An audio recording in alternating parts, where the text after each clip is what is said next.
Hello, and thank you for joining me today. I first would like to thank the Connecticut Historical Society for once again providing this distinguished venue for the interview today with my guest, Connecticut Republican Senator John A. Kissel, who has been a Connecticut State Senator since 1993. He is a citizen of Enfield and represents East Granby, Enfield, Granby, Somers, Suffield, Windsor, and Windsor Locks. It's a pleasure to have you back, Senator. Thank you, Susan. Always my pleasure, and thanks to Bill as well. Well, let's get right to it. The state of the state. Where are we? What's happened? What's been accomplished? Where do we think we're going? How are we doing? Sure. By nature, I'm an optimist, but I have to say that I'm getting more jaded as the months proceed. Elections have consequences. People have differing opinions as to why Connecticut swung very Democrat in the last electoral cycle, but we did. Large majorities of Democrats in the Senate and the House, and a Democratic governor, as well as all the constitutional officers. Ned Lamont was a question mark. We didn't really know which direction or which ideas he would put to the fore. But I would say at this point in time, he has equivocated on statements that he has made. For example, he had threatened to veto a particular bill, the Family Medical Leave Act, because he didn't like portions of it, and then he relinquished on that. He's dug in his heels on trying to push for tolls, whereas our side of the aisle feels that utilizing our bonding capacity for long-term capital investments is exactly what bonding is for. And it's a misargument to state that well, if you use bonding, we're going to push it off on future generations because the majority of Democrats want to use that bonding capacity for pet projects. So they're going to use that and collect the revenue from the tolls. We just got done with a long session, and at the end of the day, tax rates may not necessarily have gone up, but the tax burden has spread out to almost everything that you could purchase or use. Yes, it's getting quite diversified. Absolutely. Yeah. And so there's a lot of bad, in my opinion, public policies moving forward for Connecticut. Just this week, I read editorials from the Wall Street Journal and the newspaper in Providence, both saying Connecticut's political direction is a cautionary tale, and other states would be wise not to replicate us. That's not good news for us, and we can't even compete with Massachusetts, let alone the North Carolinas or the other states in the country. I think people were looking for an optimistic thing. I mean, something that was different, or I hate to be trite about it, but working across the aisle in order to improve the state, because it's the same old thing. We have well-educated young people. They're leaving the state for other jobs. Now, as I understand it, I believe I heard on the radio today that we are flat in unemployment. We're flat in new jobs. We're not seeing the spurts of green grass or something. I mean, is there any optimism anywhere? Or I mean, I thought we were going to have this debt diet thing. Well, let's look at it this way. We have not recovered the jobs that were lost in the Great Recession of 2008. Pretty much every other state has. We're competing with Illinois for being the state with the least amount of growth. We are doing a terrible job competing with other northeastern states, even Rhode Island, and I'm not picking on Rhode Island, but they've done a better job than us. We don't have cities that are attractive to young people. We don't have a Boston or New York. People don't look at a Bridgeport or a Hartford the way they look at those other metropolitan areas. But it takes even more than that. It's just very expensive to live in Connecticut, and we don't have job growth. So even if you're a young person and you want to stay close to your parents or your siblings, it's very difficult to make ends meet here in Connecticut. And what I'm seeing is, as a member of the middle class, more and more pressure is brought to bear just to make ends meet for folks that have jobs. So I'm not saying I want to give up on Connecticut. I wouldn't be in public service if I felt that way. We have the ability to turn things around on a dime, but elections have consequences. And when you turn all this power over to one party, they're going to run with the agenda that they feel that they've been empowered to put forward. But even when it comes to issues such as minimum wage or paid family medical leave, we've adopted laws now, and the governor signed these bills that are far more to the left than any other state. Why is that? I mean, if this is not progressively good for the state, Why are they so obstinately doing that to make us a failed thing? One would think that one would not want to fail at your job. Sure, sure. Well, some people felt that, and there's ample objective evidence that college-educated women that were Republican and unaffiliated felt negatively about President Trump, and they either didn't vote in the last cycle or didn't vote Republican. Okay. The Democrats, on the other hand, were campaigning on a platform regarding increasing the minimum wage, paid family medical leave, and all these other progressive agenda items, and they took the election results not as a statement regarding Washington, but as a mandate for their progressive agenda. And that's why they felt very emboldened to push things that had no Republican input and weren't, in my opinion, balanced. Even if you believe that we should raise the minimum wage, you could do it in a gradual fashion, but they've ramped it up so quickly, so fast. It's going to go up 50% in just 4 years, and it's going to increase from $10 and about 10 cents to $11 within just a few months. And so for small businesses in particular, they're either going to go into some kind of robotics or... Well, they're going to cut down hours. Or cut down hours. Or cut down people. Because they can't just immediately pass it along. Or raise prices to the consumer. And then the consumers are going to cut back on their spending. So that's... And with the paid family medical leave, it's going to be a 0.5% payroll deduction, so it's a payroll tax. But that doesn't really fill the hole because it's projected if people utilize this 12 weeks of paid leave, if they use it at the rate that people now currently use vacation time, they'd have to collect 4.5% out of people's paychecks, which is more than most people pay in the state income tax. So this is a huge government program. And again, Governor Lamont originally said he was going to veto the bill because he wanted to have insurance companies like the Hartford, which are working with New York on their system.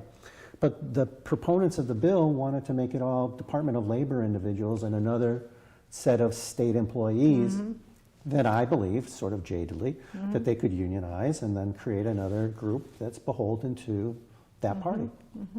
Well, part of the budget called for $450 million in savings. Sure. And that didn't delineate where the savings would come from. No, so now it looks like the budget may be unbalanced. Sure. My leader, Senator Fasano, and I believe Representative Minority Leader Claridis feels similarly.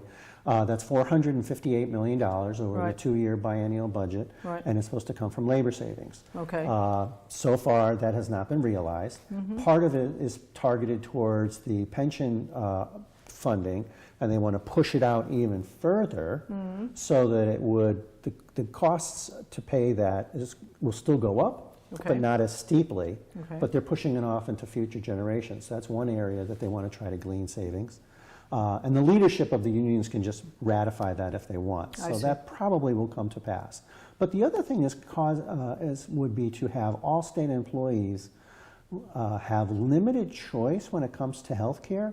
So they would still have their health care benefits and the promises that they would not lose those. But there's talk of trying to import drugs from Canada, which we don't know if Canada would even allow that because they buy in bulk on 4-year cycles. And limit your choice of physicians to try to glean savings that way.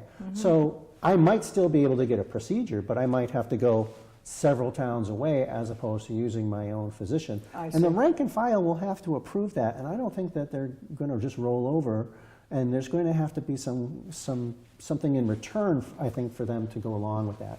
So under our Constitution, expenditures can't outweigh the revenues, and with that $458 million hole for the next 2 years, I think a claim could be made that right now the budget is unconstitutional. And so what would be done about that? I mean, what do you do? Come July, once the governor signs it, and as of the taping right now, he hasn't signed it just yet, but come July 1st, it's now implemented. An outside group could go to court if they felt that they wanted to, Yankee Institute, or one of those third-party groups, or my guess is that a citizen that felt affected. Spending, or what does that do while it goes to court? Typically, the courts are extremely deferential to the legislature and the governor when it comes to spending, but who knows? I know that, for example, a former colleague, former Senator Mark Nielsen, when we had the income tax, there was also the spending cap issue, and he went to court, and fought for an implementation of a spending cap. And I don't think he was kicked out on standing. I think he just wasn't able to win on the merits. So it would lean more towards whatever the governor wants to do? I think or so. Do you think they're I gonna think be so. linear? But again, it's a huge issue. And I'm happy to state that some of the editorial boards, even from some of the more liberal papers, in my view, such as The Day down in New London, has come out and said, Governor Lamont, you better find that savings, because if they don't find it from labor Yes. concessions, Yes. it's going to have to come out of somebody else's hide. Yes. And typically it falls to the feet of those most in need, social service programs, the elderly, Those people things will on the get waiting cut. list. There's so many fixed costs that there's limited areas where you could go to try to make that I think that's the biggest part of the untangling the thing is that the fixed costs, particularly when it's with contracts that have been extended for long periods of Sure, time. the state employee bargaining agent And you coefficient. can't fight them, then you've got to go back and negotiate or try and get back or give back. And generally speaking, once you give some money to someone, they're basically going to keep it. They're not willing to give it back or the benefits or whatever it is. Exactly So- right, so, Susan. yeah, so it would seem that what we have done have committed ourselves to more fixed costs and less opportunity for discretionary investment, if you will. Exactly. We need to invest in our roads, okay? In order to keep this state just functioning well, we have a busway. I don't know how well that's going. That's a cost. And we have all these various things that we have tied ourselves to, and we've got too many mortgages. And the commitments on those mortgages are draining the opportunities we could to keep young Sure. people here, to retain businesses. If we don't keep the lifeblood of the businesses here, small or large, we got large corporations leaving, small businesses not making it. If we don't have that, we literally have no economics going on. Sure, and for example, I mean, we increased spending in this budget, and no Republicans voted yes, by close to $2 billion over the next 2 years. But there's things that are really disheartening. For example, if you talk to anybody that's in food service, they struggle. It's not unusual to see restaurants. And it's not an easy business to be in. No, either and in they general. have Right. small margins. Yes. But they just increased the tax for any prepared food by an additional 1%. Right. So that's not just, your fanciest restaurants. Yes. That's your Subways, that's your McDonald's, that's your rotisserie chicken at the Right. supermarket. Sure. That's any prepared food. And so people are going to pay that one way or another. And for those small food prep areas that have a tight margin, they're going to have to make that up. And I don't think they're going to easily pass that along to customers. So I think it's going to mean less opportunities for young people to get into the workforce, because those are the folks that end up in these entry-level jobs, and their hours are going to get cut. So I just think it's very short-sighted, a lot of the decision-making that was made, putting the budget together, and the trajectory for the state of Connecticut.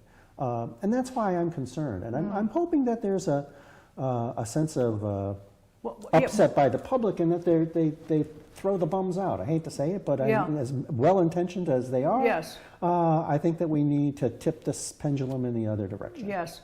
What do you think happened in this last election? I mean, let's just be rather candid about it. Sure. One would say that Governor Malloy was not one of the most popular governors. Absolutely. They were not happy with where Connecticut was going. They were not happy with the state of economics and all the issues that we had. And so how did we end up going Democratic again? One would have thought Sure. you would have said, let's change batters, designated batters. Yeah. If you look at the map of Connecticut, it was interesting. I think two things happened in this election.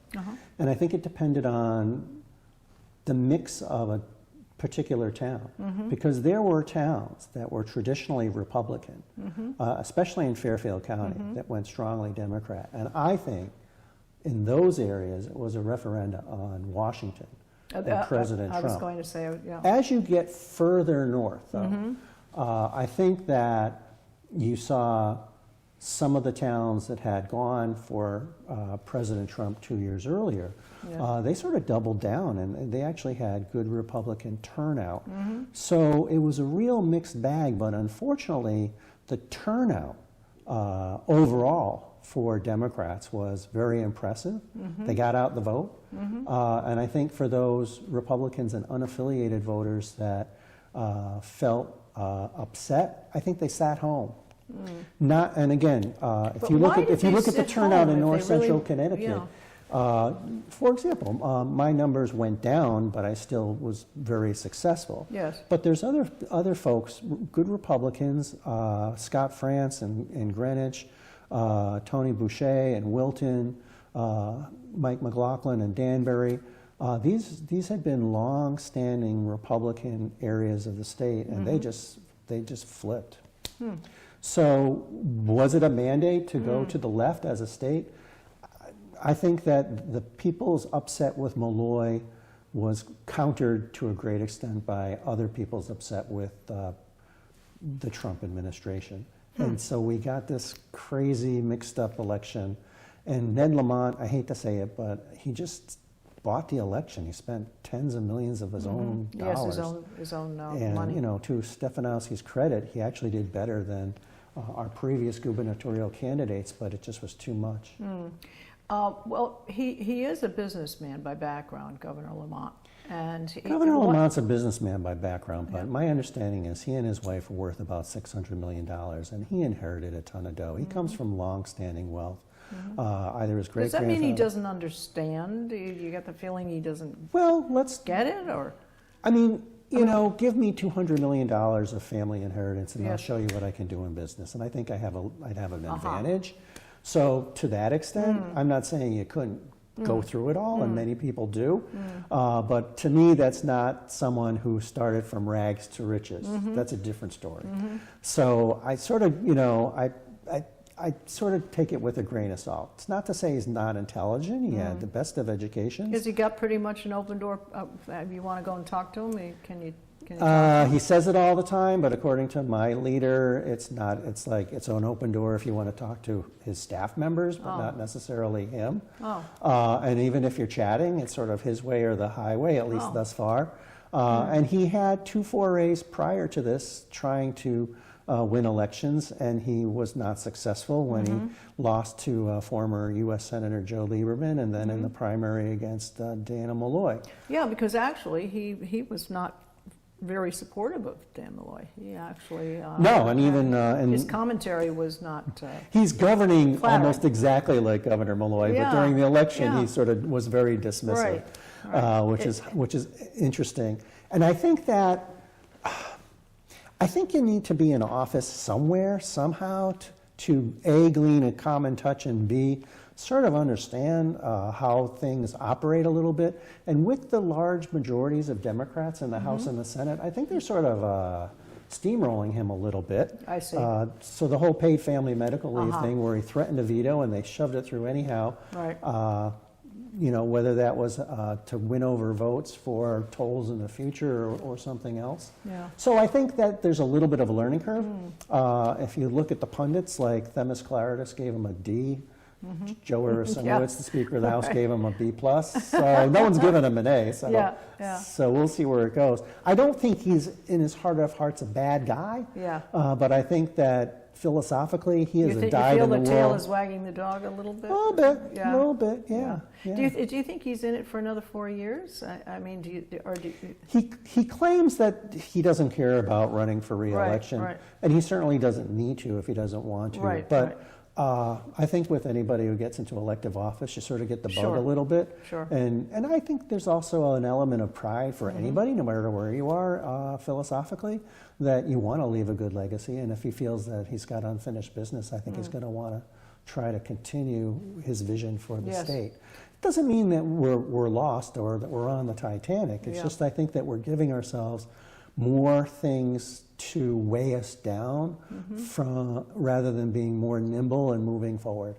And there's a reason why, for example, United Technologies is moving their headquarters to the Boston area. And they're not going to badmouth Governor Lamont or the state of Connecticut, but to have that happen within a week of the closing of the session, we're losing at least 100 of the highest paid folks at that multinational company. And they're bigger than Raytheon. So somebody made a decision that even though United Technologies will have one more member of the board than Raytheon, that the headquarters is better off in Massachusetts. Yeah, but when you move the headquarters, you move all the guys who make a lot of money, who are guys who can be spending money here, and which is taking away the discretionary money. I mean, if you keep all of the Indians here and all the chiefs go away, they've got all that discretionary money to spend. Well, all right, let's. You've got a special session coming up. We do. What do you is there? We may have light to. at the end of the tunnel about any of these subjects? Before we ended, we called ourselves into special session to address two items, bonding, which we don't have a bonding bill as of yet, and school construction. Okay. So we're going to have to address that. They've asked the rank and file our vacation plans, and it looks like it's going to be the middle of July for that special session. And of course, Governor Lamont wants a different special session on tolls. He hasn't called for that yet. We don't know when that may or may not be. But I would say that if he's waiting for Republicans to get on board, it's going to be a very long wait. All right, so let's clarify something for myself and hopefully for the viewers. What appears to be their format for the tolls?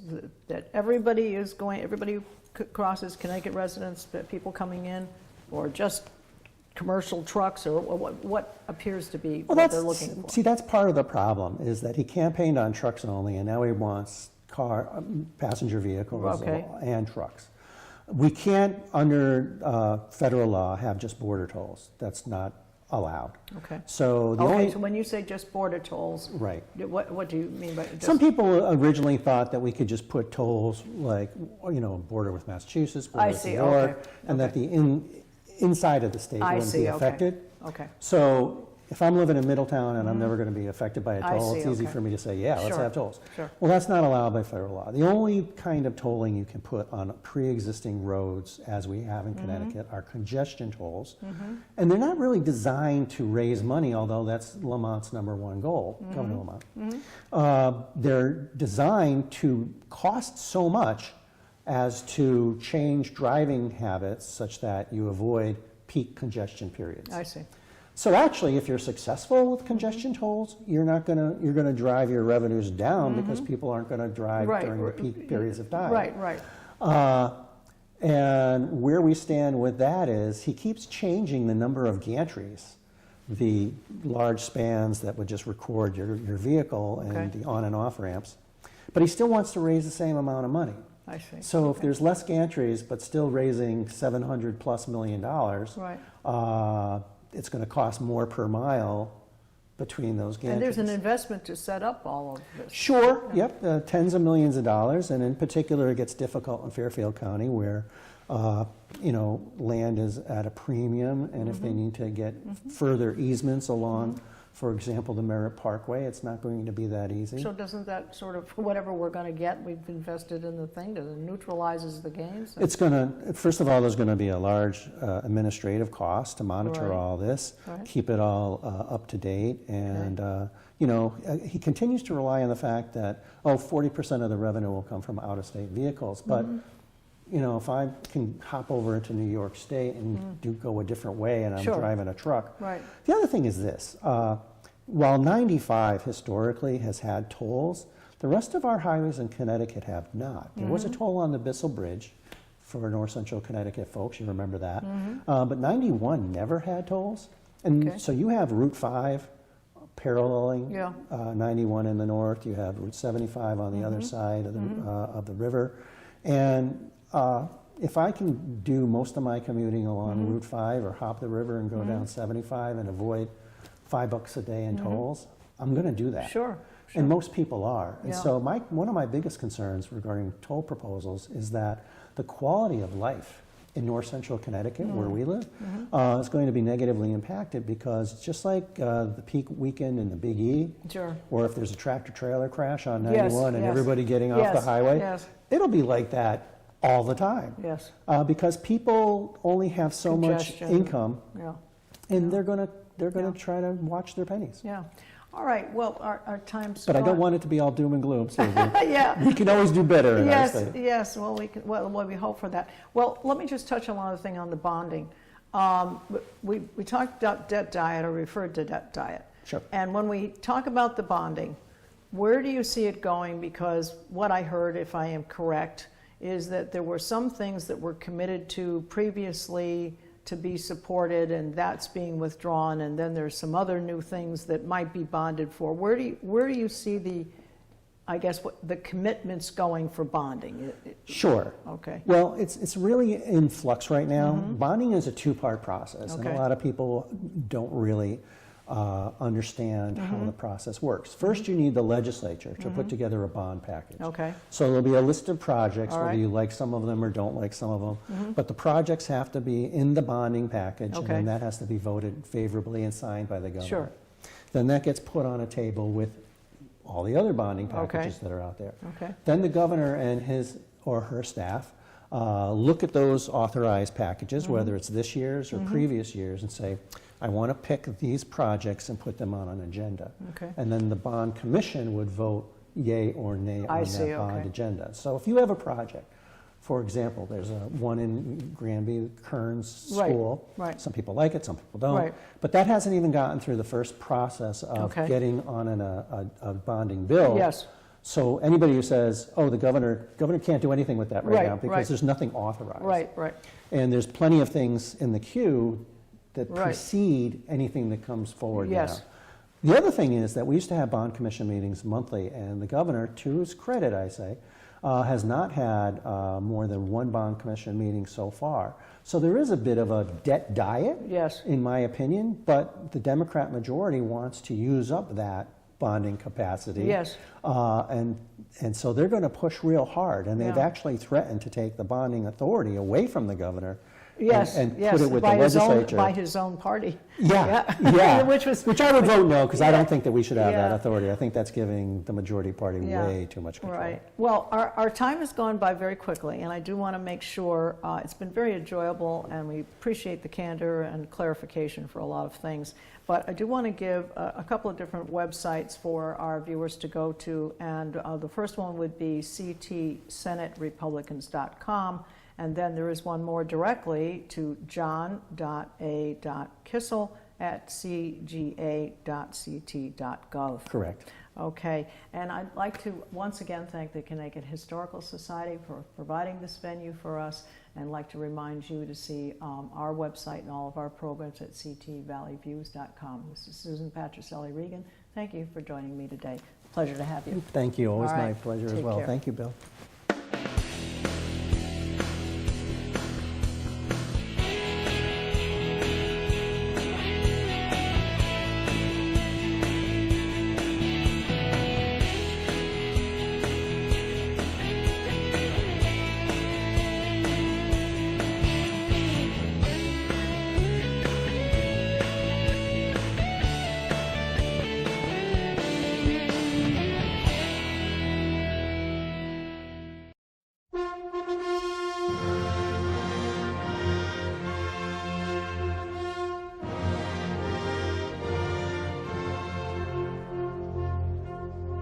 Our veterans need your support. Foxfield Farm for a Recovery Mission is a not-for-profit organization that has been established to provide an equestrian groundwork training program for U.S. veterans with PTSD and related issues incurred through military service. This curriculum will be offered at absolutely no cost to any veteran participating in the program. This foundation will also incorporate the repurposing of rescue horses and locating new, responsible owners. The synergy of the work invested by the veterans to aid the recovery of these horses is equitably therapeutic. Please go to our website to be a supporter, www.foxfieldrecoverymission.org. Thank you.